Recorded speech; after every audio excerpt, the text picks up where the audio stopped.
Hi, I'm Rachel Colomb and this is Just Saying. Today's video is about opinions, and something that I'm going to focus on is more so opinions that we don't agree with or don't like or find offensive and stuff like that. It was actually, I thought of this idea to do this video based on, I was on YouTube tonight and I came across a thread on a video with a whole bunch of opinion after opinion after opinion that I just totally disagreed with. And I allowed to get myself to get upset and personally offended by it. I was really getting under my skin. And I thought to myself, well, why am I letting this bother me? I've got a good life. I'm having a good night. Everything's well in the world. Why am I allowing these people, I don't even know them either, to get under my skin? And then I realized that I wasn't accepting their opinion, or I wasn't even remotely beginning to believe that their opinion is valid just because I disagreed with it and found it offensive. And then I thought to myself, well, maybe if I'm going to accept their opinion, like that's their experience, so that's valid for them. They're saying it obviously as an extension of how they believe things and what they've experienced. Whether that experience was directly with other people or through their consumption of media, I don't know. I don't know them. But that's true for them. So I shouldn't be here letting it get under my skin, getting my knickers in a knot, um, because it's valid for them. So often opinions, we can see them as something like, a lot of people say opinions are like assholes, everyone's got one. But opinions are very important. They're a gateway into knowing more about each other. They're a very important part of dialogue, communication, and self-expression. So what I decided to do was to welcome these opinions, to welcome it that, well, I've got an insight into these people. I don't know who they are, but I've got an insight into their experience of the world and how they see things. And just because that clashes with me doesn't mean that they're wrong, and doesn't mean that I'm right. Like, just, we can tend to get a little bit wound up thinking that we're right because that's how we see the world and that's our experience. But that doesn't mean it's an absolute truth. It might be indeed true of our own experience, but it doesn't mean it's an absolute truth. So for instance, you could have an opinion about some type of person, and like all people that are that type of person from some characteristic. And that could indeed be your experience. But there could be billions of people who say, well, no, that's not true for my experience.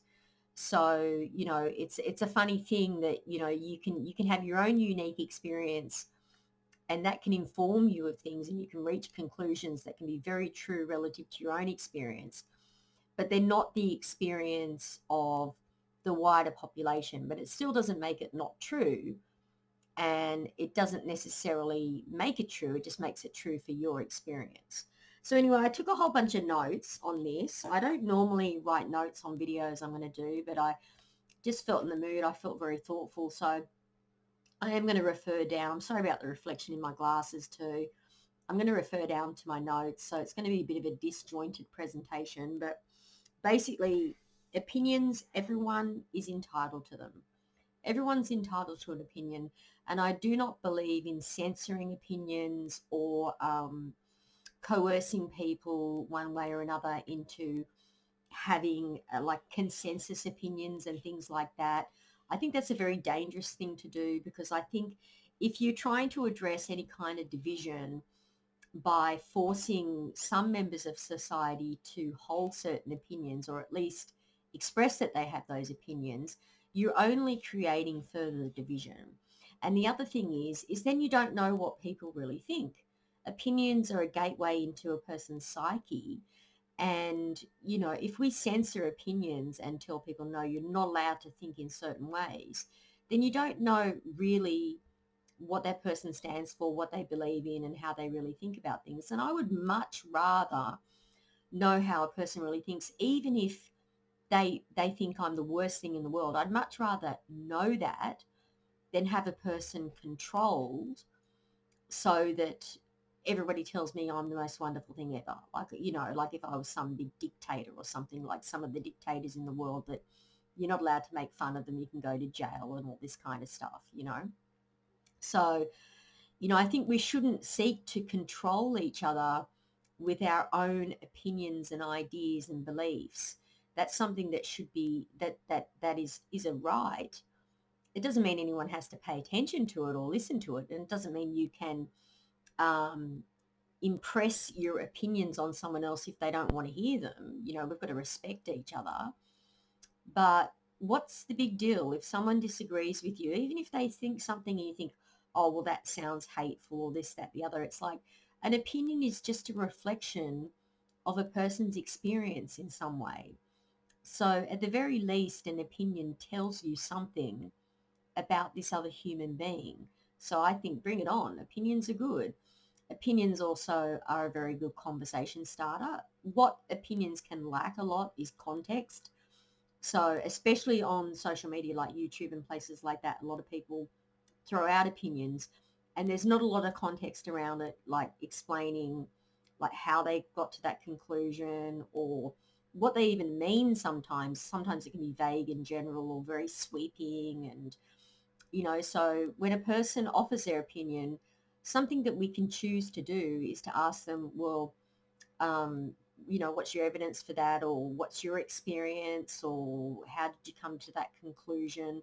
Like there are lots of probing questions we can ask each other about our opinions as a conversation starter to, one, get more information, to have context around that opinion, and to communicate and to learn more about each other. So an opinion can be a conversation starter. An opinion likewise can be something you can use as to screen people. So, for instance, that can be done socially in your personal relationships. It can also be done in a working environment. For instance, if you've got a mission statement and your company or business is all directed around some central issue, you can always ask interviewees for a job there, what is their opinion on something relating to your business, to screen if those people are aligned to the mission statement of the business, if they're going to fit in with the business model or they're going to be at odds with it. And socially we can do this too. We can ask people's opinions when you meet someone.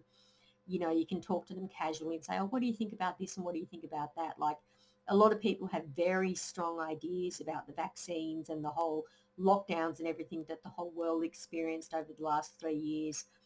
So if that's really important to you, if that's a deal breaker, when you meet someone new, you can say, oh, what do you think about all the lockdowns we had over these last few years? What do you think about the vaccines? Have you had the vaccine? You can ask these little questions to get glimpses into their psyche, pardon me, and how they believe things, to screen people and like to work out, yeah, this person's got cool ideas. This is someone I would like to be friends with, or, I'll just say good day to this person from now on and not go any further, So, but at the same time, we've got to be aware that opinions can be very fickle.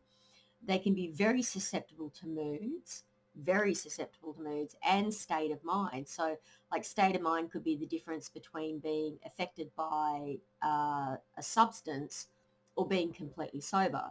So, I think a lot of us can relate to that one. That, say if you're blind drunk, a lot of your opinions are going to be a little bit different to when you're completely sober and you've slept well.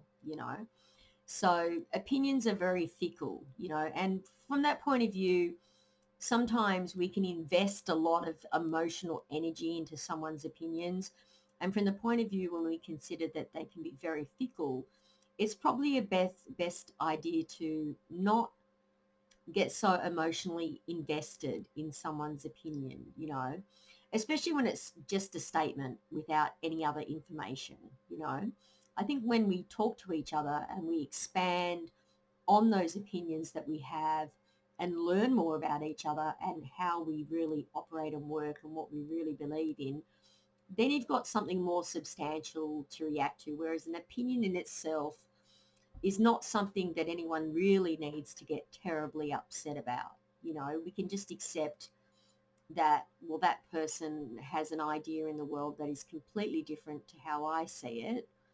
The opinion might be about you. It might be personal. It might be about you. Someone might say something about you. I think you're like this, or I think this behavior you do is this or that or the other. So it might be personal. My best advice with that is to not assume it's a personal attack. Even if it's a criticism, don't assume it's a personal attack, like you're being attacked by the person. Try not to take it personally, even if it's about you. And, at the very least, what we can do with opinions that we don't agree with in some way is it can be food for thought. It can challenge our belief systems. It can challenge our own opinions. If we shut ourselves off and try and surround ourselves with people who are going to think exactly the same way as us, we're really restricting our ability to grow and expand as individuals. And I think it's good and positive to have a good assortment of, you need some like-minded people to share ideas with, but you also need to hear from people who challenge the way you think, because who is to say at any time the way you think is the best way for you to be thinking? Like, it's good to be challenged. I like being challenged. I like to challenge myself. I like to dump all of my beliefs and opinions in the bin at a regular basis and just start afresh. And then what I find is that the things that are really solid tend to kind of rise back up, and there'll be things that, I experience that it's like they come back and it's like, well, that's true. Whereas some things it's like, no, maybe I was being too judgmental. Maybe I had opinions on things that I actually really didn't know a lot about from my own personal experience, or even from information that I've researched in the world. So it's good to be challenged. But the most powerful thing about an opinion is it gives you an insight into another human being. And we don't want to shut that window. We don't want to close that door. We want to have that nice and open. And as a way, as a vehicle to improve communications and to get to know each other even better. So I think I actually just pretty much covered most of what I've got in my notes. Another thing I've got in here is opinions aren't facts, but they can be factual. So what I mean by that is someone's opinion isn't a fact. And I sort of did mention this already, but it can be true for them. So say, for instance, someone might say, these sort of people are like that. And that might not be a fact for all of those people in the world, but for their experience, it might actually be factual. What I tend to find with opinions is people do tend to sort of, they can be more sweeping and a little bit exaggerated and more broad, and um, sometimes opinions don't really allow for nuance and finer details and stuff like that. But I find that if you ask a person questions about their opinion, you get to all of that eventually. You'll get to the nuance and the details and the variations. Some people can just be fed up with certain things and they'll just say, oh, this is that, because they're fed up with considering all of that stuff. However it is, whatever it is. But definitely opinions aren't facts, but they can be very factual as a reflection of experience that an individual goes through. Another thing I wanted to say is don't be scared to change your opinion. Some people can cling to their opinions for the sake of thinking, well, I thought this for 30 years, so I don't want to change my mind now. But the thing is, opinions should be very fluid, where, when you get more information, you can adjust the opinion relative to that information you get. You might get information that just validates your original opinion, or you might get conflicting information that really challenges your opinion. So don't be scared to change your opinions. Like, people change their opinions on massive things like, pro-life, abortion, this, that, and the other, like massive big things. People will change their opinions on them. So don't be scared to change your opinions. It doesn't mean you're a hypocrite. You're just a developing human being who's changing their mind and opinions about things as you go on and experience life and receive more information about something. So that was another thing I wanted to say. It's okay to disagree or disregard someone else's opinion, but it's not okay to not let them have one. You can definitely say to another human being, if they're pushing their opinions on you and you're not in the mood, you can say, hey man, please, I don't want to hear. You're allowed to say that, and a person can't force you to listen to what they're saying. But you can't stop a person and censor them from having their opinions. You can disregard it and say, look, I'm not going to pay attention to that. You can decide you don't want to talk about it. You can disagree with it, but you can't stop. We've got to get off this track of trying to stop each other from having our own perspectives and points of view, because that's the most glorious thing about things, isn't it? That we're all different, we're all unique, we all have our own subjective thoughts about everything. And that's what we bring to the table with each other, is these differences. And I think that's a beautiful thing. I think it's great. Like, if everybody thought the same way as me, had the same lifestyle as me, that would be just so boring. So boring if everyone was the same. I like that everybody's different, and there's, and that you can agree with someone on like 90% of stuff, and then there's this 10% of juicy stuff where you just totally don't disagree, and you can have really interesting debates about it and stuff like that. So I think that's a great thing. So yeah, we can believe anything we want about anyone else's opinions, but everybody has the right to their own unique, free opinion without coercion, without censoring. So, yeah, I just think they should never be banned, and they're very important little insight into a human being. Um, so, yeah, be open to the great variety of human experience, and how that great variety of human experience creates a great variety of opinions. Welcome the difference. We don't have to be so scared and upset with each other, no matter what people think. And oh my goodness, nowadays there's all sorts of wacky things. I think they're wacky that people believe, but it's not going to do me any good sitting in my room going, oh, they shouldn't think that way, or that's wrong, or blah, blah, blah, blah, blah.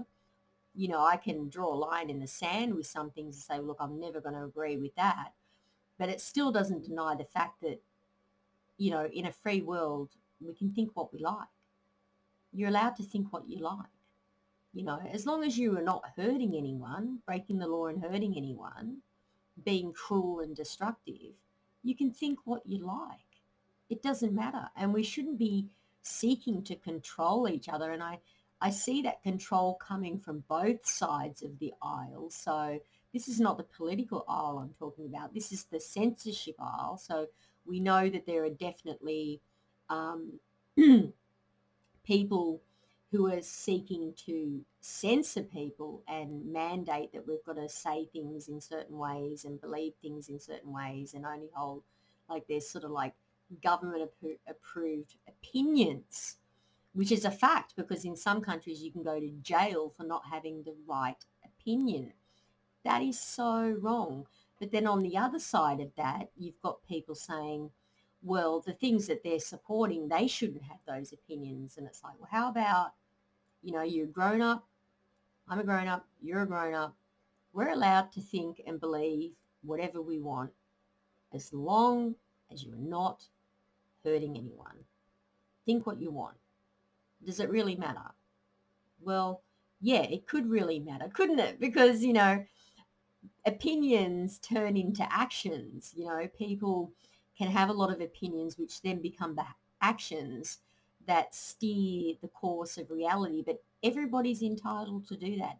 Everybody has the power to take action based on what they believe in and what their opinions are. So, all's fair in love and war, and everybody has an equal shot at that. Some people have a much bigger reach to be able to sort of impregnate many minds with their opinions.